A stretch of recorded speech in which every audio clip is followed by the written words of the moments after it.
And it's the apocalypse. 2012 is real. Yes. That's what all the hype has been about recently. That a calendar from about 5,000 years ago can predict the end of the world as we know it. Well, before we start digging holes underground, we should take a moment to stop and think. 2012 Doomsday can easily be deconstructed. Hey guys, I'm Lindsay Hoffman, and thanks for clicking into Social Trends. Today I'm going to deconstruct 5 theories about why people think the world's going to end and explain why they are false.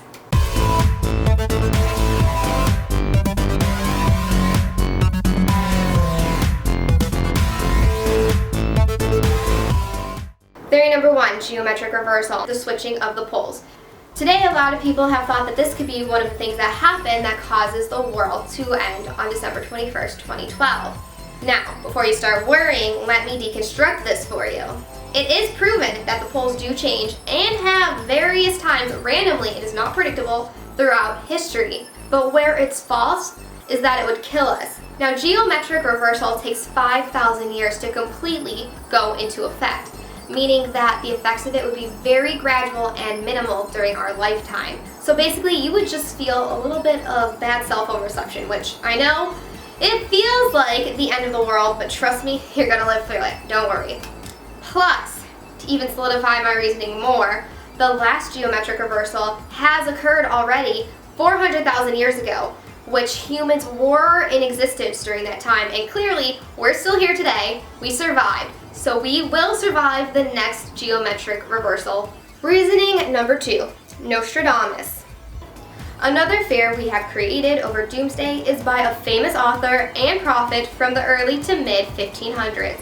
His name, Michel de Nostradamus, or you may know him as Nostradamus. Nostradamus is known for making prophecies about the future.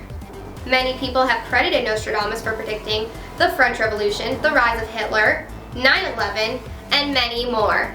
And a lot of them think that some of his poems represent 2012.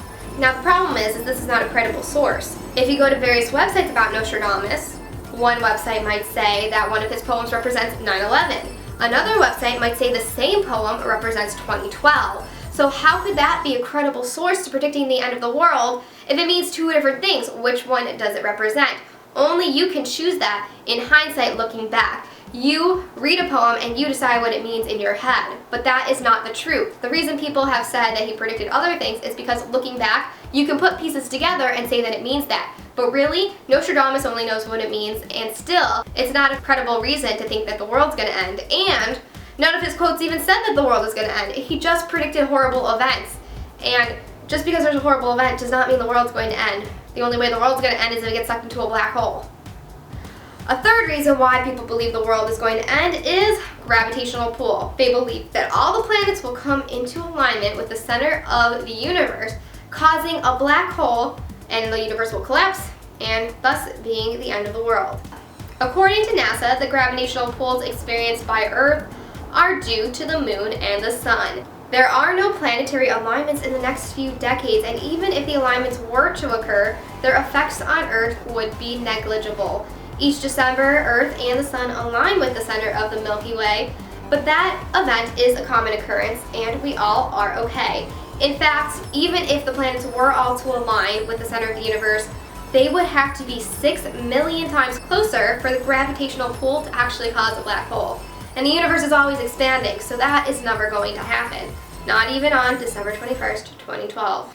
Now, one of the biggest reasons that people think the world is going to end December 21st, 2012 is, frankly, because the Mayan calendar ends on that day. Now, let me give you a little bit of Mayan background so you can understand where this interpretation of the world going to end actually comes from within Mayan culture.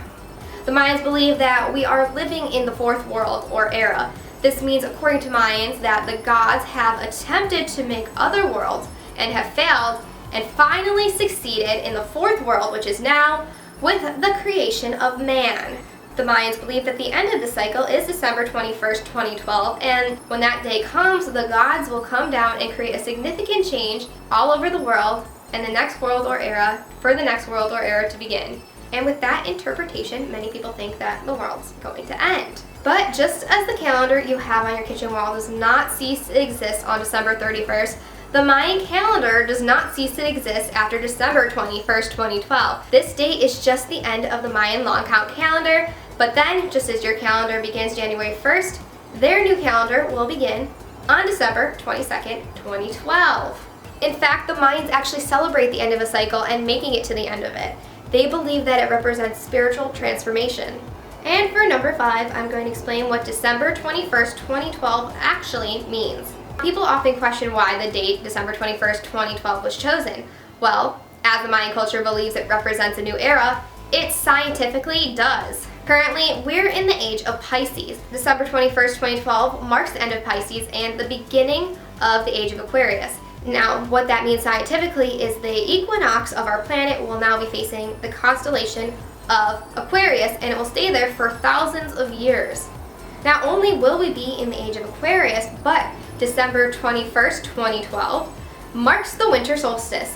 A solstice is when the sun hits a portion of the earth, making some days 24 hours in certain portions of the hemisphere and others less.